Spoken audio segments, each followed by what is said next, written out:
Hi friends, KTET exam എഴുതുന്ന ഉദ്യോഗാർത്ഥികൾക്ക് ഒരു സന്തോഷ വാർത്ത. 2022 ഫെബ്രുവരി മാസത്തിലെ KTET എക്സാമിനുള്ള അപേക്ഷാ തീയതി നീട്ടിയിരിക്കുകയാണ്. ഫെബ്രുവരി 19 വരെ സമയമുണ്ട്. വളരെ സിമ്പിളായി മൊബൈൽ തന്നെ നമുക്ക് KTETനെ അപേക്ഷിക്കുവാൻ സാധിക്കും. നമുക്ക് വീഡിയോയിലേക്ക് കടക്കാം. വളരെ ഇമ്പോർട്ടൻ്റ് ആയി ഈ ഒരു എക്സാം എഴുതുന്നവരെ ഈ കാര്യങ്ങൾ പ്രത്യേകം ശ്രദ്ധിക്കണം. പ്രോസ്പെക്ട്സ് നല്ലവണ്ണം വായിച്ചു നോക്കണം. ആ സമയത്ത് തിരുത്താനുള്ള അവസരം കിട്ടും, പിന്നീട് തിരുത്താനുള്ള അവസരം ഉണ്ടാവുകയില്ല. അതുകൊണ്ട് പ്രത്യേകം നോട്ട് ചെയ്യണം. കാറ്റഗറി നമ്പർ 1 എന്ന് പറയുന്നത് LP ലെവൽ എക്സാം ആണ്. LP ക്ലാസ്സുകൾ പഠിപ്പിക്കാനുള്ള യോഗ്യതയാണ്. കാറ്റഗറി നമ്പർ 2 എന്ന് പറയുന്നത് UP ക്ലാസ്സുകളാണ്. കാറ്റഗറി 3 ഹൈസ്കൂൾ ക്ലാസ്സുകളാണ്. കാറ്റഗറി 4 എന്ന് പറയുന്നത് ഭാഷാധ്യാപകർ, അറബി, ഹിന്ദി, സംസ്കൃതം, ഉറുദു, UP തലം വരെയാണ് വരുന്നത്. അതുപോലെ തന്നെ സ്പെഷ്യലിസ്റ്റ് അധ്യാപകർ വരുന്നുണ്ട്. ആർട്ട് ആൻഡ് ക്രാഫ്റ്റ്, കായിക അധ്യാപകർ. ഓരോ വിഭാഗത്തിൻ്റെയും കാറ്റഗറികളുടെയും യോഗ്യതാ മാനദണ്ഡങ്ങൾ കൃത്യമായി നമ്മുടെ പ്രോസ്പെക്ട്സ് പറയുന്നുണ്ട്, പ്രത്യേകം നോട്ട് ചെയ്യണം.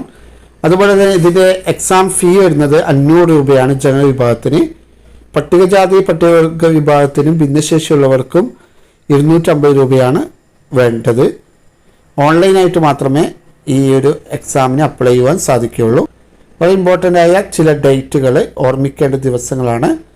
ഓൺലൈൻ രജിസ്ട്രേഷൻ ആരംഭിക്കുന്ന തീയതി ഫെബ്രുവരി 9 ഓൺലൈൻ അപേക്ഷിക്കുന്നതിനുള്ള ഫീസ് അടക്കുന്നതിനുള്ള അവസാന തീയതി നീട്ടിയിട്ടുണ്ട് 19 തീയതി വരെ. COVID-19 പശ്ചാത്തലത്തിൽ പരീക്ഷാ തീയതി വിജ്ഞാപനത്തോടൊപ്പം പ്രസിദ്ധീകരിക്കുന്നതല്ല. പരീക്ഷയ്ക്ക് 20 ദിവസം മുമ്പ് പരീക്ഷാ തീയതി പ്രഖ്യാപിക്കുന്നതാണെന്ന് പ്രത്യേകം അറിയിച്ചിരിക്കുകയാണ്. നമുക്ക് ഓൺലൈനായിട്ട് അപ്ലൈ ചെയ്യാം. ആദ്യമായി നാം ചെയ്യേണ്ടത് കേരള ടീച്ചേഴ്സ് എലിജിബിലിറ്റി ടെസ്റ്റ് എന്ന് പറയുന്ന ഈ ഒരു ഒഫീഷ്യൽ വെബ്സൈറ്റിലേക്ക് പ്രവേശിക്കുക. ഇവിടെ കാണുന്ന ന്യൂ രജിസ്ട്രേഷൻ ഫെബ്രുവരി 2022 എന്നതിൽ ക്ലിക്ക് ചെയ്യുക. ഇവിടെ നോട്ടിഫിക്കേഷൻ കൃത്യമായി വായിച്ച് നോക്കാൻ വേണ്ടി പറയുന്നുണ്ട്. അങ്ങനെയാണെങ്കിൽ ടിക്കറ്റ് കൊടുക്കുക. ഓൺലൈൻ സബ്മിഷൻ ആപ്ലിക്കേഷൻ്റെ ഡീറ്റെയിൽസുകൾ, ഇൻസ്ട്രക്ഷൻസുകൾ വായിച്ചു എന്ന് ഉറപ്പുവരുത്തുക. അതുപോലെ തന്നെ നമ്മുടെ ഫോട്ടോ അപ്ലോഡ് ചെയ്യണം. അത് നമ്മൾ PSCക്ക് എല്ലാം ചെയ്യുന്ന പോലെ 150-200 പിക്സലാണ്. 20 KB മുതൽ 30 KB വരെ അതിൻ്റെ സൈസ് ഉണ്ടാവണം. അതിന് മേലെ ഉണ്ടാവാൻ പാടില്ല. അതും വായിച്ച് ടിക്കറ്റ് കൊടുക്കുക. Click here to new registration എന്നതിൽ ക്ലിക്ക് ചെയ്യുക. ഇവിടെ നമ്മളോട് ആദ്യം ചോദിക്കുന്നത് whether employed as a teacher എന്നതാണ്.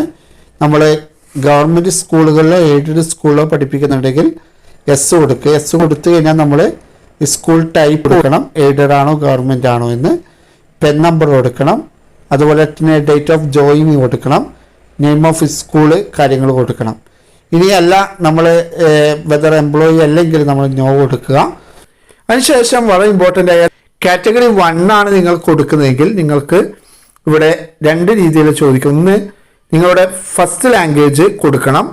അതുപോലെ എലമെൻ്ററി ലാംഗ്വേജ് കൊടുക്കണം. ഫസ്റ്റ് ലാംഗ്വേജ് കൊടുക്കുന്നത് ഇപ്പോൾ മലയാളം, തമിഴ്, കന്നഡ, മലയാളമാണ് കൊടുക്കുന്നതെങ്കിൽ സെക്കൻഡ് ലാംഗ്വേജ് നിർബന്ധമായി നിങ്ങൾ ഇംഗ്ലീഷ്, അറബിക്ക് ഇതിലേതെങ്കിലും ഒന്ന് കൊടുക്കേണ്ടി വരും. മിനിമം ക്വാളിഫിക്കേഷൻ എടുത്ത് നിങ്ങളിത് കൊടുക്കുന്നത് സെലക്ട് ചെയ്യുമ്പോൾ നിങ്ങൾക്ക് ഏതാണോ ഹയർ സെക്കൻഡറി പ്ലസ് DLED ആണോ, TTC ആണോ, B.Ed ആണോ എന്ന് നോക്കിയിട്ട് നിങ്ങൾ കൊടുക്കുകയാണ് വേണ്ടത്. പണ്ടത്തെ കാലത്താണെങ്കിൽ SLC, TTC qualified before year 2012 എന്നാണ് കൊടുക്കേണ്ടത്. വിവിധ കാറ്റഗറിയിൽ നമുക്ക് അപ്ലൈ ചെയ്യാൻ സാധിക്കും. ഈ ഒരു ഓൺലൈനിൽ അപ്ലൈ ചെയ്യുമ്പോൾ തന്നെ ചെയ്യണം. പിന്നീട് ഓരോന്നായിട്ട് ചെയ്യാൻ പറ്റൂല. ഒരു കാറ്റഗറിയിൽ നമ്മൾ എക്സാമിന് അപേക്ഷിക്കുന്നുണ്ടെങ്കിൽ 500 രൂപയാണ് ഫീ ആയിട്ട് വരുന്നത്. SC/STക്കാർക്ക് 250 രൂപയാണ് വരുന്നത്. നിങ്ങളെല്ലാവരും പ്രോസ്പെക്ട്സ് വായിച്ച് നോക്കിയിട്ടുണ്ടാവുമെന്ന് വിചാരിക്കുന്നു. ഇത് നിങ്ങൾ കാറ്റഗറി 2 ആണ് കൊടുക്കുന്നതെങ്കിൽ, UP സെക്ഷൻ ആണ് കൊടുക്കുന്നതെങ്കിൽ ഇതേപോലെ തന്നെ നേരത്തെ പറഞ്ഞ പോലെ first language Malayalam, Tamil, Kannada, English. നിങ്ങൾ ഇംഗ്ലീഷ് കൊടുക്കുന്നു. ഇനി സെക്കൻഡ് ലാംഗ്വേജ് നിങ്ങൾക്ക് മലയാളമോ ഇംഗ്ലീഷോ കൊടുക്കാവുന്നതാണ്. ഇനി നിങ്ങൾ കാറ്റഗറി 3 ആണ് കൊടുക്കുന്നതെങ്കിൽ അത് വളരെ ഇമ്പോർട്ടൻ്റ് ആണ്. മീഡിയം ഓഫ് ഇൻസ്ട്രക്ഷൻ ലാംഗ്വേജ് നിങ്ങൾക്ക് മലയാളം, തമിഴ്, കന്നഡ, ഇംഗ്ലീഷ്. ഇപ്പോൾ B.Ed മലയാളം ചെയ്ത ആളുകളുണ്ടാവും, B.Ed ചെയ്ത ആളുകൾ മലയാളം. അപ്പോൾ അവർ നിർബന്ധമായിട്ടും ഇംഗ്ലീഷോ തമിഴോ കന്നഡയോ കൊടുക്കാവും.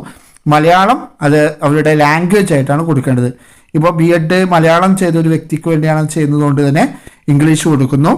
ഓപ്ഷൻ കാറ്റഗറി 3 എന്ന് പറഞ്ഞത് അതിൽ കുറേ ഉണ്ട്. അതിൽ ഞാനിപ്പോൾ മലയാളം കൊടുക്കുന്നു. അപ്പോൾ ഇപ്പോൾ ഒരു പോപ്പപ്പ് വിൻഡോ വന്നാൽ നിങ്ങൾ കണ്ടിട്ടുണ്ടാവും. You selected HS Malayalam S എന്ന് പറഞ്ഞു കൊടുത്തു. മിനിമം ക്വാളിഫിക്കേഷൻ അത് ഇമ്പോർട്ടൻ്റ് ആണ്. ഗ്രാജുവേഷൻ അറ്റ്ലീസ്റ്റ് 40% B.Ed ഇതാണെങ്കിൽ ഇത് കൊടുക്കാം. ഇത് ഒന്ന് വായിച്ച് നോക്കി ഏതാണോ നമ്മുടെ കൃത്യമായിട്ടുള്ള ക്വാളിഫിക്കേഷൻ ആഡ് ചെയ്ത് കൊടുക്കാം. ഇനി അതിൻ്റെ ഡീറ്റെയിൽസുകൾ കൊടുക്കണം. BA, BSc, BCom, B.Ed, register number, university board, സ്റ്റഡിയൽ institution, year of passing, percentage of mark എന്നിവ കൊടുക്കുകയാണ് വേണ്ടത്. നമ്മുടെ എഡ്യൂക്കേഷൻ ക്വാളിഫിക്കേഷൻ കൊടുത്ത ശേഷം നമ്മൾ എഡ്യൂക്കേഷൻ ഡിസ്ട്രിക്റ്റ് അഥവാ വിദ്യാഭ്യാസ ജില്ല, നമ്മുടെ ജില്ലയല്ല, ജില്ലയോടൊപ്പം തന്നെ വിദ്യാഭ്യാസ ജില്ല വേറെ ഉണ്ടാവും. ഏതാണോ നമുക്ക് വേണ്ടത് അതാണ് കൊടുക്കേണ്ടത്. അതിനുശേഷം നമ്മുടെ SSLC സർട്ടിഫിക്കറ്റിലുള്ള നമ്മുടെ കാൻഡിഡേറ്റിൻ്റെ നെയിം, നമ്മുടെ പേര്, അതുപോലെ gender, date of birth, name of father, religion, category എന്ന് പറയുമ്പോൾ OBC ആണോ, OEC ആണോ, SSC ആണോ, ST ആണോ, ജനറൽ ആണോ എന്നാണ് ചോദിക്കുന്നത്. അത് കൊടുക്കണം. അതുപോലെ കാസ്റ്റ് കൊടുക്കണം. ഫിസിക്കൽ പ്രത്യേകം നമ്മൾ ശ്രദ്ധിക്കേണ്ടതാണ്. ഫിസിക്കൽ സ്റ്റാറ്റസും നമ്മൾ കൊടുക്കേണ്ടതുണ്ട്. അതിൽ ചോദിക്കുന്ന നോർമൽ ആണോ, ഡിഫറെൻ്റ് ഏബിൾഡ് വിഷ്വലി ഇമ്പയർഡ് ആണോ, ഡിഫറെൻ്റ് ഏബിൾഡ് അതേഴ്സ് ആണോ, നോർമലാണ്, നോർമൽ കൊടുക്കുകയാണ് വേണ്ടത്. അതുപോലെ തന്നെ നമ്മുടെ ലാൻഡ് ലൈൻ നമ്പർ നിർബന്ധമില്ല, ആധാർ നമ്പർ കൊടുക്കണം. ഇമെയിൽ ID നിർബന്ധമായിട്ട് കൊടുക്കുന്നതാണ് നല്ലത്. നമുക്ക് ഫർദർ ഡീറ്റെയിൽസുകൾ ഇമെയിൽ കിട്ടും. മൊബൈൽ നമ്പർ നിർബന്ധമായും നിങ്ങളിപ്പോൾ ഉപയോഗിക്കുന്ന മൊബൈൽ നമ്പർ തന്നെ കൊടുക്കണം. എക്സാമിനേഷൻ ഫീ എന്ന് പറയുമ്പോൾ നമ്മൾ നേരത്തെ പറഞ്ഞ പോലെ 500 രൂപ ജനറൽ കാറ്റഗറിക്കും, SC ST അതുപോലെ ബ്ലൈൻഡ് ഡിഫറെൻ്റ് ഏബിൾഡ് കാറ്റഗറിക്ക് 250 രൂപയാണ്. അതാണ് കൊടുക്കേണ്ടത്. അത് SLC ഇക്വലൻ്റ് എന്ന് പറയുന്നത് നമ്മൾ SLC ആണോ, THSLC ആണോ, CBSE SLC ആണോ, ICSE ആണോ, അതേഴ്സ് ആണോ, അത് നമ്മൾ ഇപ്പോൾ ഏതാണോ നമ്മുടെ SLC ബുക്കിലുണ്ടാവും. അതുപോലെ SLCയുടെ രജിസ്റ്റർ നമ്പർ കൊടുക്കണം. അതുപോലെ തന്നെ ആ SLC എഴുതിയ വർഷവും കൊടുക്കണം. അഡ്രസ്സ്, കമ്മ്യൂണിക്കേഷൻ അഡ്രസ്സാണ് കൊടുക്കേണ്ടത്. നമ്മുടെ ഇപ്പോഴത്തെ കറക്റ്റ് അഡ്രസ്സ്, അത് കമ്മ്യൂണിക്കേഷൻ അഡ്രസ്സാണ് കൊടുക്കേണ്ടത്. നമുക്ക് ഇനി ഭാവിയിൽ നമ്മുടെ സർട്ടിഫിക്കറ്റും കാര്യങ്ങളെല്ലാം എത്തേണ്ട അഡ്രസ്സാണ് കൊടുക്കേണ്ടത്. ഇനിയാണ് വളരെ ഇമ്പോർട്ടൻ്റ് ആയിട്ടുള്ള നമ്മുടെ ഫോട്ടോ. നേരത്തെ പറഞ്ഞ 30 KB താഴെ വരുന്ന 150-200 പിക്സൽ വരുന്ന, അതിൽ നമ്മുടെ ഒഫീഷ്യൽ നെയിം, അത് ഫോട്ടോ എടുത്ത ഡേറ്റ് അടക്കം വേണം. അത് അപ്ലോഡ് ചെയ്യുകയാണ് വേണ്ടത്. വളരെ സിമ്പിളായിട്ട് ഫോട്ടോ റീസൈസ് ചെയ്യുന്ന ഒരു വീഡിയോ നമ്മൾ ചെയ്തിട്ടുണ്ട്. ആ വീഡിയോ കാണാൻ ഐ ബട്ടണിൽ ക്ലിക്ക് ചെയ്യുക. നമ്മൾ ഫോട്ടോ അപ്ലോഡ് ചെയ്ത ശേഷം ഫോട്ടോയുടെ നമ്മുടെ പേര് എൻ്റർ ചെയ്ത് കൊടുക്കണം. അതുപോലെ ഫോട്ടോ എടുത്ത ഡേറ്റും എൻ്റർ ചെയ്ത് കൊടുക്കണം. ഇവിടെ കാണുന്ന ഈ 2 കോളവും ടിക്ക് ഇട്ട് കൊടുക്കാം. ഒന്നാമത്തേത് നിങ്ങൾ ഫോട്ടോയിൽ നെയിം കൊടുത്തു എന്നാണ്. രണ്ടാമത്തേതിൽ നിങ്ങളുടെ ഫോട്ടോയിൽ ഫോട്ടോ എടുത്ത ഡേറ്റ് കൊടുത്തു എന്നാണ്. ഡേറ്റ് കൊടുക്കുമ്പോൾ /ഇട്ട് തന്നെ കൊടുക്കണം, മറ്റേ ഹൈഫൺ ഇട്ട് കൊടുക്കരുത്. എല്ലാം ഒന്ന് വായിച്ചു വെക്കുക. എല്ലാം ഓക്കെ ആണെന്ന് ഉറപ്പ് വരുത്തിയിട്ട് സേവ് കൊടുക്കുക. അപ്പോൾ നമുക്കിവിടെ successfully saved, check your preview page എന്ന് കാണിക്കും. ഓക്കെ കൊടുക്കുക. ഇവിടെ കൃത്യമായിട്ട് നമ്മുടെ പ്രിവ്യൂ പേജ് വന്നിരിക്കുന്നു, ഫോട്ടോ വന്നിരിക്കുന്നു, ഡേറ്റ്, ഫോട്ടോഗ്രാഫ് ഡേറ്റ് വന്നിരിക്കുന്നു, നമ്മൾ കൊടുത്ത ഡീറ്റെയിൽസ് എല്ലാം വന്നിരിക്കുന്നു, കാൻഡിഡേറ്റ് ഡീറ്റെയിൽസ് വായിക്കുന്നു. ഇതെല്ലാം ക്ലിയർ ആണെന്ന് ഉറപ്പ് വരുത്തുക. ഇനി ഉറപ്പല്ലെങ്കിൽ എഡിറ്റ് യുവർ ആപ്ലിക്കേഷൻ എന്ന് കൊടുക്കുക. എല്ലാം ഓക്കെ ആണെന്ന് ഉറപ്പ് വരുത്തിയ ശേഷം ഇവിടെ കാണുന്ന ഈ ടിക്ക് ഇട്ട് കൊടുക്കുക.